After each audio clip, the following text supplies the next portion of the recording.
Kemi Badenoch, the former business secretary, current MP for North West Essex, is emerging as one of the front-runners in the race to succeed Rishi Sunak as the Conservative Party leader. However, her candidacy is marred by accusations of bullying and misuse of public funds, not unlike the sort of accusations made against Priti Patel, though I'm not sure how much Priti Patel is alleged to have misused public funds.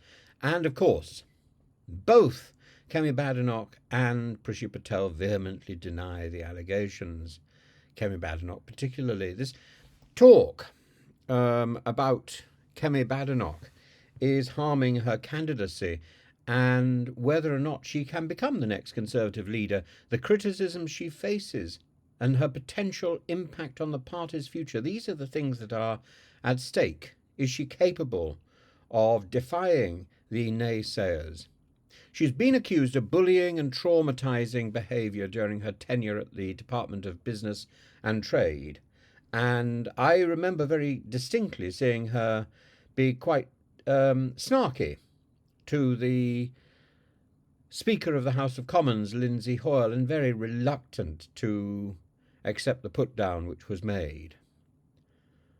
Anonymous sources cited in The Guardian claim that she created a toxic work environment leading to the departure of several senior officials. Well, they would, wouldn't they? These allegations were made shortly after she announced her leadership bid, and she therefore dismissed them as smears orchestrated by political opponents and the media. That's all very vague, isn't it? But it isn't specific, of course. And you've got the anonymous allegations being dismissed in a similarly anonymous way. Smears on the loo paper of today. The distrust of yesterday. Well, we can bin the stuff, but it still smells, doesn't it? Badenoch has argued this is happening because some people are worried about my candidacy.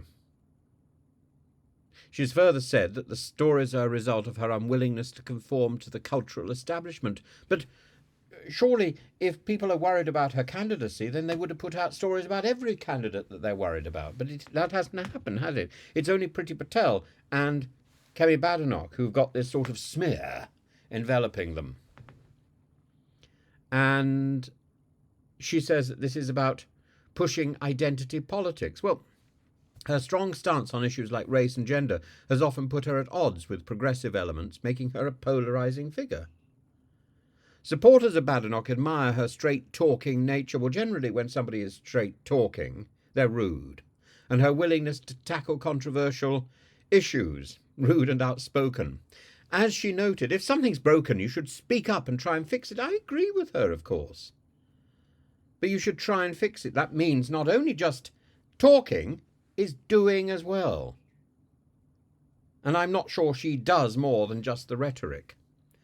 Her critics view her as a divisive figure who could further fragment the party already in turmoil, and the Conservative Party, which has seen a drastic reduction in MPs from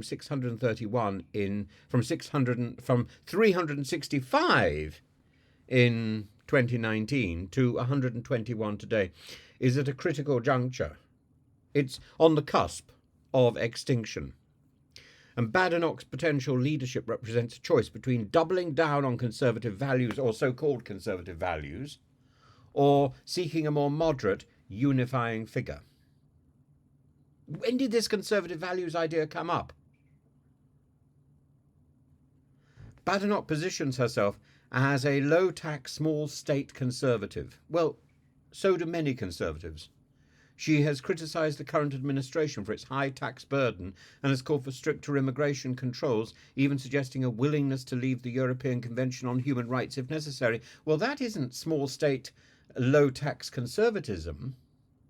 That's aggressive semi-reform agenda, isn't it? On social issues, Badenoch has been vocal against trans self-identification and in favour of maintaining female-only spaces, aligning herself with gender-critical viewpoints. Well, you know, there's certainly an opportunity. If all this fails, she could write another Harry Potter series. Her approach to governance is characterised by a rejection of what she describes as a left-wing view of what fairness is. This approach, while appealing to a significant faction within the Conservative Party, has also led to accusations of insensitivity and a lack of compassion. But the point is, it's vague. It's vague. And she toughens it up depending on who the audience is. Badenoch faces competition from figures like Tom Tugendhat, James Cleverly, who represent more centrist One Nation conservatism, not entirely. They're also pandering to the right wing.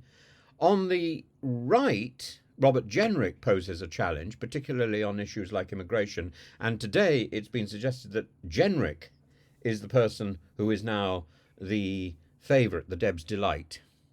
Jenrick's recent resignation over disagreements with the party's Rwanda asylum plan underscores his, not that recent actually, underscores his ideological divide from the mainstream of the party. But actually, the rhetoric that he's putting out is significantly more targeted at the One Nation faction.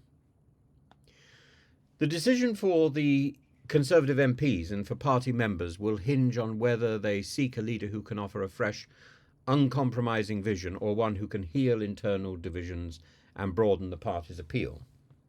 So, does the Conservative Party need to become Reform UK Mark II, or does it need to reunite those people who it's lost? Badenoch's candidacy, as observed by people like Peter Mandelson, the former Labour strategist, could be particularly challenging for Labour due to Badenoch's unique approach and the ability to resonate with particular voter demographics. Kemi Badenoch's bid for the Conservative leadership is at a critical moment for the party, and her straightforward, controversial style is something that has earned her both ardent supporters and vocal critics. If you're difficult, you attract attention. She says our job as politicians is to make difficult decisions, but she makes them more difficult. And I don't think she actually makes those decisions. She doesn't take action, she stirs the pot. Whether the Conservative Party chooses her as the next leader will reflect its broader vision for the future and its approach to tackling the significant challenges that lie ahead. And while Badenoch insists that she's not fazed by any of the allegations about bullying, she says, I can take their attacks. The true test of her resilience and appeal will come in the weeks leading up to the leadership contest. Her success or her failure will not only shape her career, but will also set the tone for the Conservative Party's direction in a rapidly changing political landscape. And the more Farage barks on the far right, the more that landscape is going to change. This is tectonic.